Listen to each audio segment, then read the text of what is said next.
Good evening बच्चों। और test first में लेवल 2 में 39 क्वेश्चन है। क्वेश्चन देखते हैं और इसको सॉल्व करते हैं।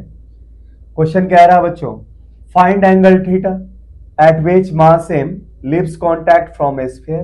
भाई जब इस स्फीयर पे जब इस मास को यहाँ पे पुश किया जाता है तो बी पॉइंट पे ये क्या होता है, थीटा एंगल रोटेट करते हुए यहाँ से कांटेक्ट छोड़ देता है। तो वैसी स्थिति में वो एंगल थीटा क्या रहा होगा, ये आपको क्वेश्चन में निकालना है बच्चों। अच्छा, और क्या फाइंड करना है? Also find linear distance between point A and B. भाई जहां से धक्का दिया गया टॉप पॉइंट से और जहां पे ये छोड़ता है उसके बीच में लीनियर डिस्टेंस क्या रही होगी, ये वैल्यू आपको निकालना है। और ये हमारे पास उस एंगल और लीनियर डिस्टेंस के लिए हमारे पास रिलेशन है, और इस रिलेशन में थीटा किसमें है, रेडियन में।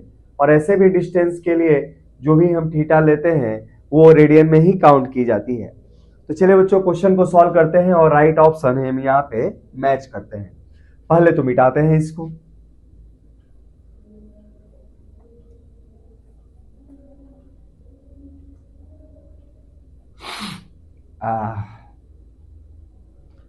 और सॉल्यूशन देखते हैं बच्चों। देखते हैं यहाँ कोई भी फ्रिक्शन नहीं है, स्फीयर है, स्मूथ है, अर्थात कि ए और बी के बीच में आपका मैकेनिकल एनर्जी क्या रहने वाला है बच्चों, कंजर्व रहना है। तो हम ऐसे कर सकते हैं इस क्वेश्चन में, by conservation of mechanical energy between, है ना, points A and B. Point A और बी के बीच में कंजर्वेशन ऑफ मैकेनिकल एनर्जी इस्तेमाल करते हैं। C dot M dot E का अर्थ है कंजर्वेशन ऑफ मैकेनिकल एनर्जी बच्चों। तो जितना मैकेनिकल एनर्जी ए पे होगा उतना ही मैकेनिकल एनर्जी क्या होगा बच्चों, बी पे होगा। मैकेनिकल एनर्जी के सिंबल ई हम जनरली लेते हैं। अच्छा, ए पे मैकेनिकल एनर्जी में केवल पोटेंशियल एनर्जी है, और पोटेंशियल एनर्जी को कैलकुलेट करने के लिए रेफरेंस लाइन में यहां से इस स्फीयर के सेंटर से ऐसे डायमेट्रिकली ले रहा हूं। ये क्या है लाइन बच्चों, रेफरेंस लाइन है। रेफरेंस लाइन वो होता है न्यूमेरिकल में जिस लाइन के रिस्पेक्ट में न्यूमेरिकल में पोटेंशियल एनर्जी बच्चों कैलकुलेट की जाती है। ये रेफरेंस लाइन है जो सेंटर से पास कर रहा है।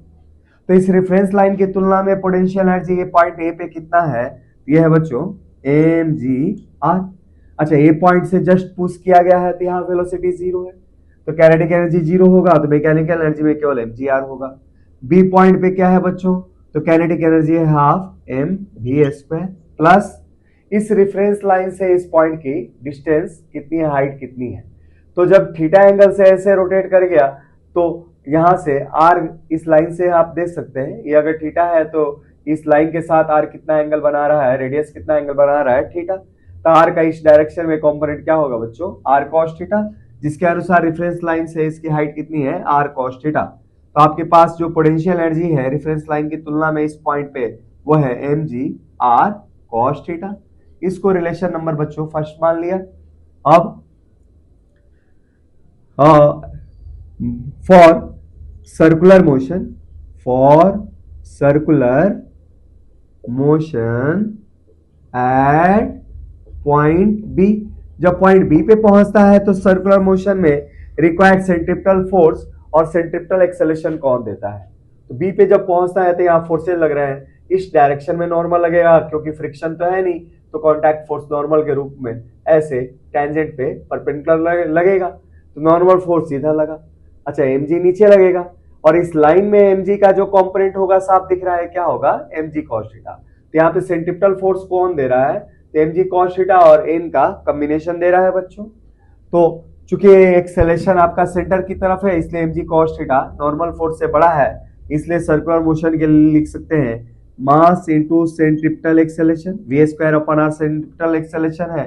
अगर उस पॉइंट पे स्पीड हमने क्या मान लिया बच्चों, इस पॉइंट पे हमने इस पार्टिकल की स्पीड को हमने v मान लिया, तो क्या होगा mv square by r equal to mass into acceleration equal to acceleration के डायरेक्शन में force mg cos theta positive, opposite direction में नॉर्मल फोर्स है तो ये क्या हो जाएगा, नेगेटिव। अच्छा, पॉइंट बी पे हमारा कॉन्टैक्ट छूटता है, मान लीजिए इस थीटा एंगल पे कॉन्टैक्ट छूटता है, तो act as mass m leaves contact at point B. तो इसलिए आपके पास नॉर्मल रिएक्शन क्या होगा इस मास और स्फीयर के बीच में, तो जीरो हो जाएगा। तो इनकी वैल्यू जीरो रखेंगे, यहां से मिलेगा क्या हमारे पास एम वी स्क्वायर की वैल्यू मिल जाएगी बच्चों M ji are cos theta, क्योंकि एम की वैल्यू जीरो रख दिया तो ये आर ले जाके इधर मल्टीप्लाई कर दिया। इस रिलेशन को हमने मान लिया बच्चों टू, है ना। हमें तो वो एंगल निकालना है जहां पे कॉन्टैक्ट छोड़ेगा, तो थीटा निकालना है क्वेश्चन में। तो इसमें हमने क्या किया दोनों रिलेशनों में, इसमें एम बी स्क्वायर की जगह पे हम रख सकते हैं क्या M ji are cos theta, है ना। तो दोनों ही रिलेशन से देख लेते हैं हम, तो यहाँ पे लिख सकते हैं, ये ऊपर वाले को छोड़ देता हूं, मिटाता नहीं हूं, इसके नीचे जस्ट इसको हम बना सकते हैं ऐसे, देखिए। तो इस रिलेशन टू को हम फर्स्ट में पुट करते हैं, ऐसे लिख सकते हैं यहां पे फ्रॉम फर्स्ट एंड टू।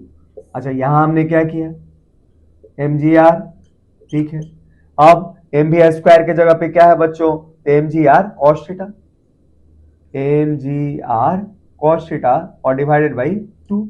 अच्छा प्लस क्या था M ji are cos theta था बच्चों, ठीक है। तो अब हम चाहे तो इसको मिटा सकते हैं, मिटा दिया।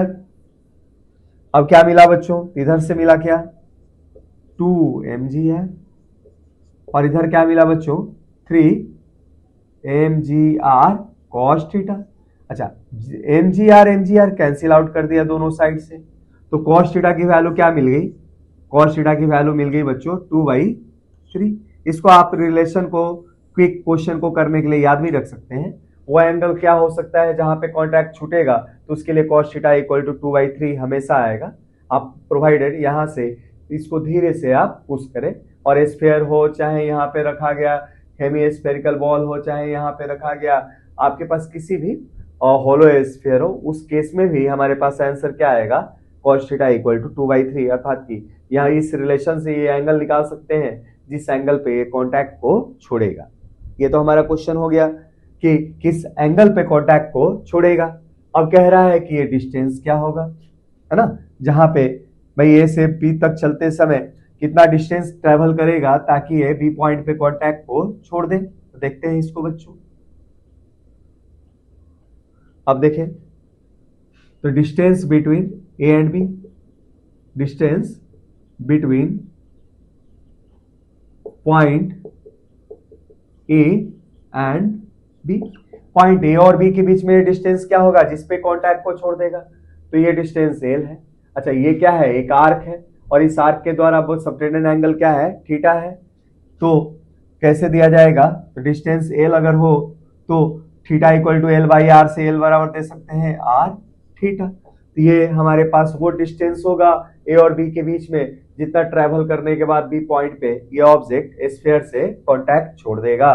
तो इस तरीके से हमारे पास जिस ऑप्शन में ये वाला ऑप्शन है एंगल के लिए इस्तेमाल करेंगे कॉस थीटा इक्वल टू 2/3, जहां से थीटा आप डायरेक्ट निकाल भी सकते हैं कॉस इनवर्स 2/3, ठीक है। कैलकुलेटर से एंगल कैलकुलेट कर लीजिएगा, शायद 49 डिग्री के आसपास आता है। अच्छा अब हमारे पास डिस्टेंस क्या होगा, तो डिस्टेंस की वैल्यू है हमारे पास क्या आर इंटू थीटा, और थीटा किस में लेना है आपको रेडियन में लेना है ना। जिस ऑप्शन में ये ऑप्शन दिया हो दैट इज करेक्ट ऑप्शन आपके लिए। तो चलिए बच्चों अगला क्वेश्चन करते हैं इस टेस्ट के ऊपर हम।